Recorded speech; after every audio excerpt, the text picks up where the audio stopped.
Hey, Denny Van here, Heartfelt Awakening. I help people heal so they can step into being the change maker we so need right now.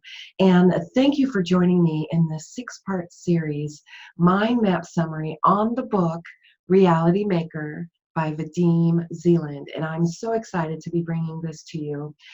Just an FYI, I know several requested that I make an audio version of this book. However, there were some translation issues with the book. So we're going to really dive deep into this book based on what we were able to pull out of it and make sense out of it. So hopefully that made sense. But as always, we want to open it up for discussion. So if there's anything here that you want discussed, you have a question on, that's what we're here for. So let's begin our mind map summary on the book, Reality Maker. All right, let's get started. I'm going to share my screen. All right, so here we are with the book Reality Maker by Vadim Zeland. And this book just came out this summer of 2019. I was able to only get a Kindle version of it. And it does have some translation issues. It's not... sometimes it's not very understandable. So as you can see, we're going to break it down into 6 parts. And we're going to dive deep into part 1. The book is not broken down into chapters. Instead, there's subtitles with a question from a reader. So this book is more about questions from readers. And he goes right into the introduction saying, you know, if you have not read any of the books, this book is about readers' questions. So he's answering questions from readers in this book. And he goes on, dear reader, this book, despite its name, is not related to the field of fantasy. Daily reality happens Daily reality here happens in a new, unfamiliar form. So he's saying that this isn't a fantasy. Just like we can awaken and become lucid in a dream, we can awaken in the waking dream. So it's not a fantasy. You can be the maker of your reality. So he starts off right into that. And I want to get more into the introduction. He goes on to say that this book provides answers to questions from readers. So this is from people who have already read Reality Transurfing. So if you have not read it, check out our mind map summary. We break it down chapter by chapter. There's 19 chapters. And if you can get the book, start reading it, start with chapter 1 and move on from there. Then these questions might make more sense to you if you're not understanding them. However, if you've been transurfing and you've been gobbling up this information, then this is for you because it takes it to a deeper level. So if this is your first encounter with transurfing, refer to the glossary. So we're going to start right off the bat with the glossary. And just so you know, the glossary in this book, Reality Maker, is different than the glossary in Reality Transurfing. However, they're talking about the same thing. I do believe it's a translation issue. I do believe there's something happened with this book between translating from Russian to English that something didn't get passed over, so including in the glossary. So for example, in the glossary, the first thing he talks about is importance. And if you've been reading Reality Transurfing, you understand that importance is excess, too much, more than enough, capacity in its purest form. And he talks about there's 2 different types of importance. There's internal importance and external importance. And we have a couple examples here of what that looks like. An internal importance example would be, I am an important person. I am doing important work.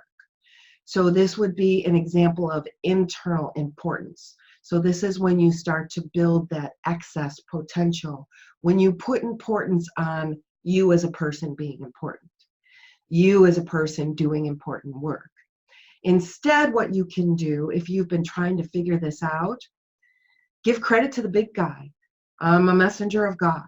I am doing it for the big guy. I'm not doing this by myself. I have a whole team behind me. This is how you can balance out that excess potential. If you have a tendency to say, hey, I'm important, I'm doing important work.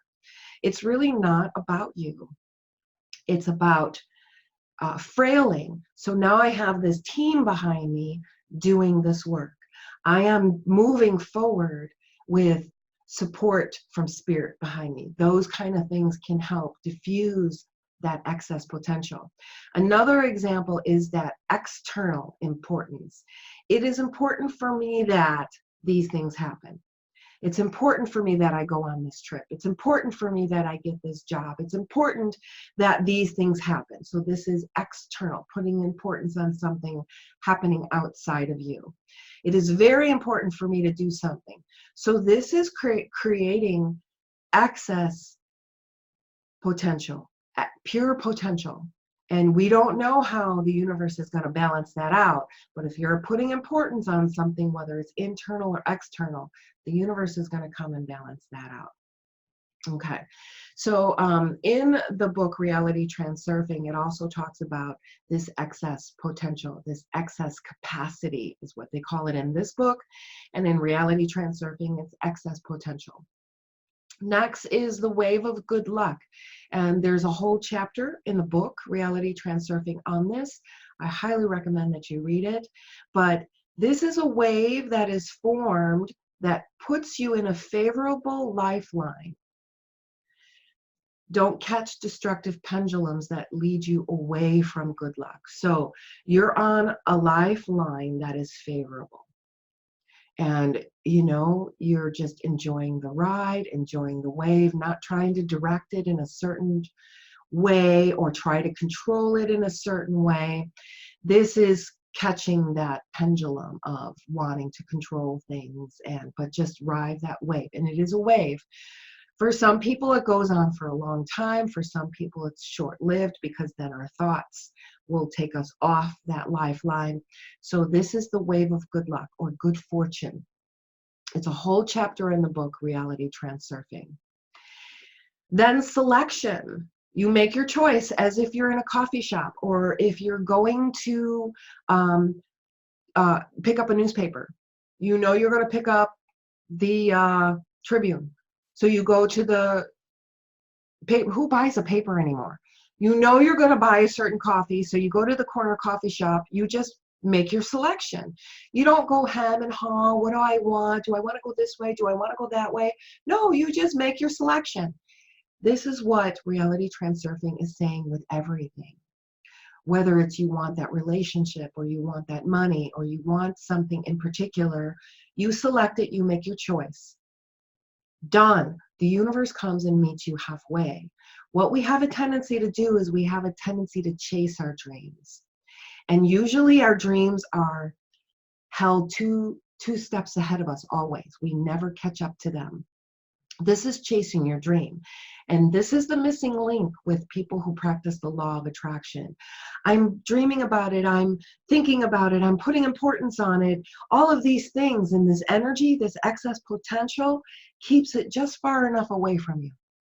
It will keep it just far enough away from you. So when we make our selection, it's done. Now the universe meets us halfway. It's a change in mindset, and it's also a change in habit because we're taught to constantly focus and put importance on our dreams. And if your experience that it's constantly, your dreams are never quite there, it's always 1 or 2 steps ahead of you, you never actually get it, stop putting importance on it. You selected it, now let the universe meet you halfway. And what we have a tendency to do is focus in on the how. This is the missing link. Don't focus. You don't know how the universe is going to bring it to you.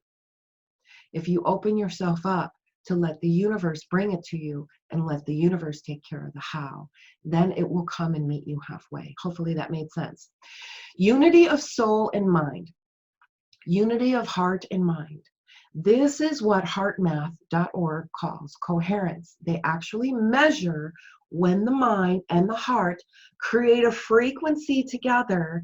It's called the bliss code or the God knot or CBD receptors, THC receptors in the brain, the bliss ananda site. This is where the body releases those feel-good hormones. And when the body releases this, wonderful things happen in the body.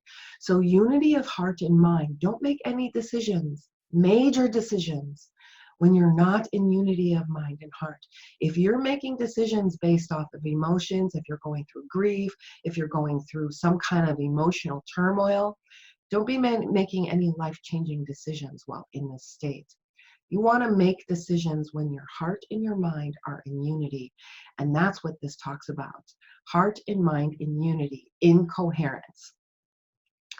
Then he talks about the riddle ranger. Now, it's interesting, in this book, they talk about the riddle ranger when in fact it's the guardian in the book Reality Transurfing. So it's the same guy. It's that internal consciousness representing itself as the guardian. Now, everybody is different. I've talked with people who they literally meet with Jesus or Albert Einstein or some kind of inner wisdom that is beyond you. That's what this riddle ranger is, because there is no magic pill. You can't just jump to the end and expect to understand. So the guardian is going to take you on a journey. And pay attention in the book Reality Transurfing. And the very first chapter is about the guardian. And if you don't understand the unity of heart and mind and the guardian, the rest of the book is just going to be technique. This is taking it into an inner, deeper experience. So pay attention. Are you just learning it intellectually? Because if you are, there's no riddle ranger or guardian.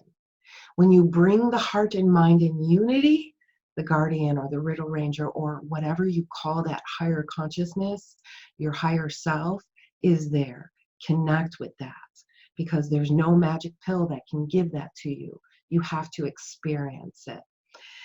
And then insignia, these are just the signs. When your heart and mind are in unity, now you just stay aware to signs, for signs. Signs, I need to take this next step in order to do the next thing on this lifeline. And one thing to be careful of is to not get distracted. Stay on the course, because things are going to come, pendulums are going to come to take your attention and your awareness off the signs. You're going to have your attention taken off and feeding a pendulum. This is when you need to become aware. What are you feeding right now? Are you looking for the signs to show you the way? Or is your attention, focus, and awareness being fed to pendulums and your awareness being taken away from you? Are you hooked on a pendulum? Next is excess capacity, and this creates a tension or triggers balancing forces. This happens in our external world and it happens in our internal world.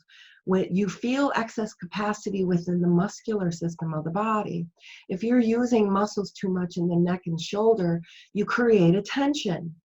This is holding excess capacity. So if you work off that with stretching and movement, you work off that excess potential, the muscles begin to relax. This happens within our energy field too. This excess capacity creates a tension in the energy field. This triggers balancing forces. So you know you've triggered something when you're tight. So you have to let go. Well, whatever happens, happens. We'll see what happens. It's supposed to be on whatever happens is my next lesson. Whether you're calling it good or bad, it doesn't matter. Allow whatever to happen so that you reduce that excess capacity. Induced transition. And this is a technique within the book, and I highly recommend you read the chapter on induced transition. And we also have a mind map summary on induced transition. This is not becoming the victim of a situation. You know, there's stuff happening all around us. There's hurricanes, there's floods, there's shootings. I mean, I'm in the Chicago area. You know, there's people saying, I didn't go into Chicago because of all the shootings. So don't become a victim of these situations. Just become aware. And what ends up happening is you go with the flow, and you may find yourself outside that situation while that is happening. So you may find yourself flowing away from these situations rather than being caught up in induced transitions, becoming the victim of a hurricane or a tornado or a flood. I lost everything. I'm now the victim. This is inducing this transition. No, this thing happened. Now you're going to open yourself up for opportunities. It's a shift in mindset. It's a shift in mindset. And what are you putting your focus and awareness on? The importance of coordination. So this goes back to induced transition. Let's just say everything's gone. Everything in my house is gone. So the importance of coordination, don't attach to anything. Anything in the material world comes and goes. It comes and goes, including this mannequin, including this body. So not being attached to anything. And one of the hardest things is to learn to not be attached to this body. I had to let go and be okay with dying when I was given the diagnosis of cancer. I had to be, all right, well, the possibility is dying of cancer. That is a possibility. And I had to let go and not attach to anything. So letting go and not creating any importance, because as soon as you put importance on something, you created a button. Now there's pendulums out there looking to trigger that button. So hopefully that made sense. So if you look at the pendulum and are now feeding that pendulum, you now become a puppet to them. And you become manipulatable. So this is awareness. This is the work. And you can do this work on your own, but this is also the work that I do in group and in one-on-one. Coordination of intent. So again, this is coordination, and you're setting an intention because you always have a choice. So you consider the apparent negative change in the script. So you're going to download the script. The script is a negative change. You change it into a positive, and then it will be so. You have that much power. You can download the script and move with the script as it is, like, oh, this is negative, poor me, I'm going down a negative path now. Or download the script, oh wow, here's this negative script, but this is supposed to be, because this script is going to now put me in this direction to show me the next thing. It's a mind shift, it's the work, it's a practice. And then lifeline. This is the lifeline that you're on. This is where your frail and your layer of the world is. This is you. And this is your movement as matter, as a human, through time and space, because our body and mind, the body and mind, is bound to time and space. But the electric part of you, the being, the larger part of you is not. So the larger part of you is able to see all lifelines. The human matter part of you is on this lifeline right here, right now. So this is the movement of your human experience through time and change, through time and space. So it's a change in your mental images that you move to another lifeline in another scenario. So you have to change things energetically before they actually manifest into the material world. So there's a bit of time and space that has to happen before you see in the material world any changes. But you see it in the energetic world first. Then it talks about financial implementation, and this is also referred to as the wave of fortune. So this serves as a template. You create this template, this wave of fortune, and it determines the movement of the material world. So, and I wrote in here that I'm wondering if this is referring to the wave of fortune.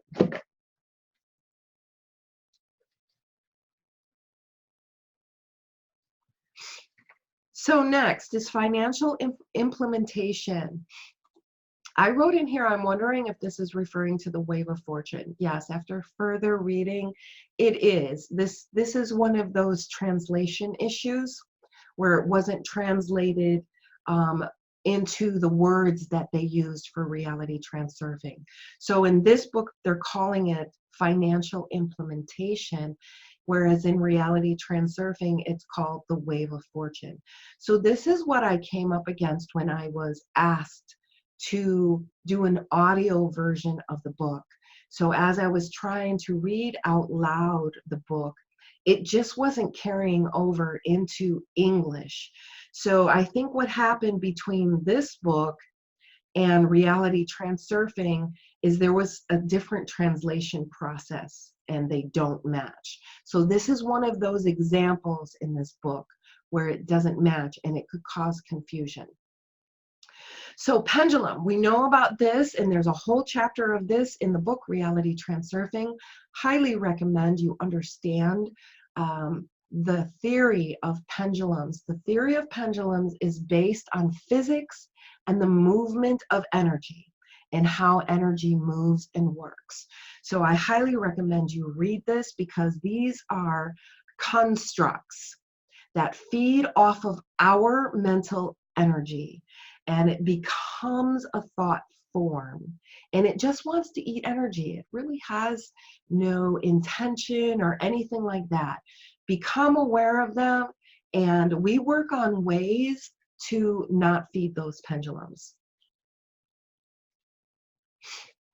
We have a whole training on how to get clear on your focus and aim so that you're not going off and feeding other pendulums. So if you're interested in that, hit me up. But definitely, this is a very powerful concept to understand. If you can understand how it works in physics and then apply it to yourself, this can save so much frustration in going off of your path and staying focused and staying on your path. Next is intention. Make a choice and act on it. So external intention is determined to have the universe meet you halfway. This is how it's written in the book. So you use external intention. You set an intention and the universe meets you halfway. Internal intention is to actively influence the world around you.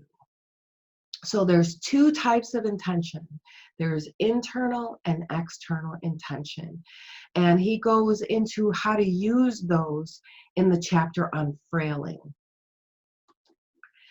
Dependency relationships. So this is basically conditional love. So this is conditional, and he talks about these dependency relationships in one of the questions from a reader about their relationship. And this is conditional. If you love me, you would. And if we have these dependent relationships, we're creating all kinds of excess potential. And then it gets into polarization, which means it's going to bite you back. You're polarized. Balancing forces will come to create equilibrium, and the one who created the polarization will feel it the most. So be very aware of how much you hate something and how much you're judging or criticizing something. This creates polarization. If I'm hating on something, judging on something, criticizing something, I'm going to feel the balancing forces the most. Because if I'm judging something or criticizing something, I may find myself in that exact situation, sometimes sooner or later. So become aware of when you're creating polarized energy, because this is the energy that's going to bite you in the ass. Space options. So I wrote in here, wondering is this also the space of variations? It is. In this book, they use all kinds of words for the space of variations. Basically, it's all possibilities are here. All possibilities are right here, right now. That is the space of variations, the space of infinity, the space between you and me. So we are matter moving through time and space, but this space doesn't move and doesn't know time. That is the space of variations, or the space options as referred to in this book. And then also in this book, they talk about equilibrium forces. This is the same as balancing forces. So again, this is one of those translation issues. So if you're reading the book and you see equilibrium forces and you've read Reality Transurfing, that's those balancing forces. All right, sector space options. Each point in the space of variation is a sector. So in the book Reality Transurfing, it's called a sector within the space of variations. So again, just to clarify that. Next is slide. If you've read the book Reality Transurfing, you know that there's a whole chapter in the book on slides. I highly recommend you read that 4, 5, 6 times until you get it in your head and you get it down and maybe start to actually experience creating slides and moving from a space of slides. And this is the picture in your head. You're telling the brain, your reticular activating system, you're creating a picture, and this system only works with visualization and feeling. You need to have feeling behind the picture as well. So you're creating a picture with feeling, and then your quirks go out, and then they find the sector that that picture is in, and then they bring it to you. This is creating a slide. You're using the plate or the plot. It's pronounced either one. And in the Bible, it's referred to as the God's knot. In Kabbalah, it's referred to as da'ath. So this cord that comes off the base of the neck, where the first cervical vertebrae is situated in the skull. This is where we create our slides. This is where we direct the energy to, because then it's going to project out from there. And so this is a powerful exercise that you can do. Then it goes into layer of the world, and your individual layer of the world, a separate reality. So that means there are billions of worlds on this one planet.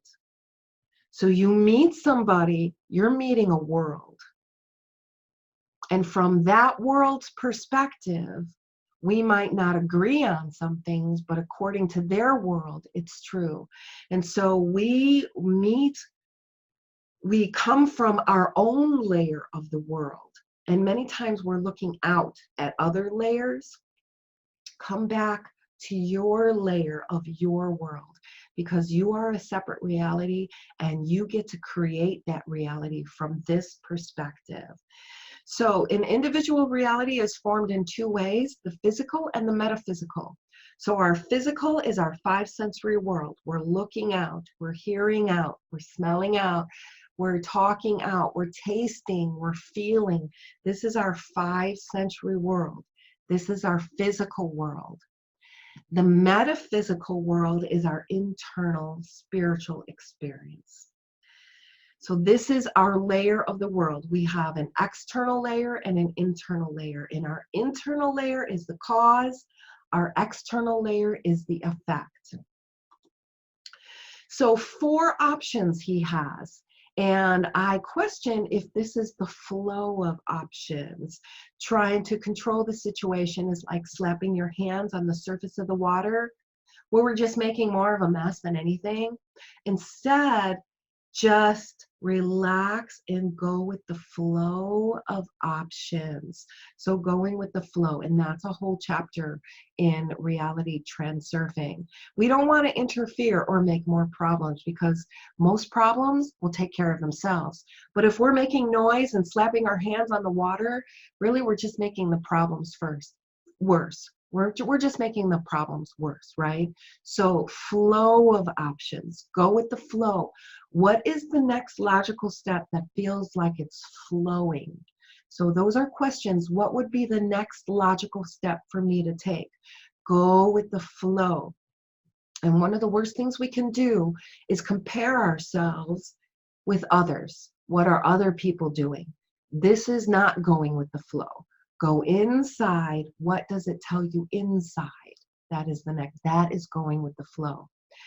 Next is transurfing. Now they spell it differently in the book. It's S-E-R, surfing, whereas in Reality Transurfing, it's S-U-R-F, like you're surfing a wave. So balance on the wave of good luck. It is spelled this way here, but it's spelled transurfing in other books in other areas. So just so you know that that is a translation issue, it's the same thing. And then frailing, and this is a verb. They spell it a couple different ways. It's spelled frailing with an A in Reality Transurfing, whereas it's spelled with an E in Reality Maker. But it is a verb, and it means to give up the intention to obtain and replace it with the intention to give. That's frailing. And then goals indoors. Your goal is to transform your life into a holiday. Your door is the path that will lead you to your goal. So the door is the next thing you got to do. So whatever door is open right here that you have to do right now, that's what you're focused in on doing. You're not worried, well, I wonder how the end result is going to come about. No, you're dealing with the door right now, because then that's going to lead you to the next door, to the end result that you want. Remember, the end result is the plate or the plait, the picture that you hold in your mind's eye or in that area in the back of the neck. You're holding that vision there. That is going to help you with the next door and the next door, because it's the end door that it's leading you to, and trust the process. Most excellent. So that is the glossary that we went over. And then it goes on to the next subheading that it goes on to is the reality of the dual mirror. So lots of questions about the mirror and what it is. And if you can think of this front of you is our five sensory world. So our five senses, we can hear, smell, hear, taste, touch, use our five senses. This is the mirror that we can see the physicalness of it. But then there's a part of the mirror we can't see. It's behind our eyes. But we create a picture of. So if we create a picture back here to project forward, there's a bit of time. And this is the metaphysical, which lies beyond our perception. We can't use our five senses to detect. That's what it means, metaphysical. You can't use your five senses to detect. Many of us have an intellectual understanding of metaphysical, but it's still physical. You must experience it. It's an internal experience. It's the kingdom of the heavens within. It's bliss. It's your natural state. So if you can come into this space of coherence, this is the other side of the mirror. This is the metaphysical side of the mirror. And you know you're connected to this other side when you're in coherence and it's an actual frequency. You can measure this frequency. You know you're there. And this is the work that I do. All right, so this is the end of part one. As you can see, we have 5 more parts, 6 parts total for this book, and I hope that you've enjoyed this first part. Let me know if you have any questions, anything that I've missed, anything that you have a question on in the introduction, in the glossary, and in the first subheading, the reality of the dual mirror. All right, so with that said, thank you for being on this journey with me. I will see you in part 2.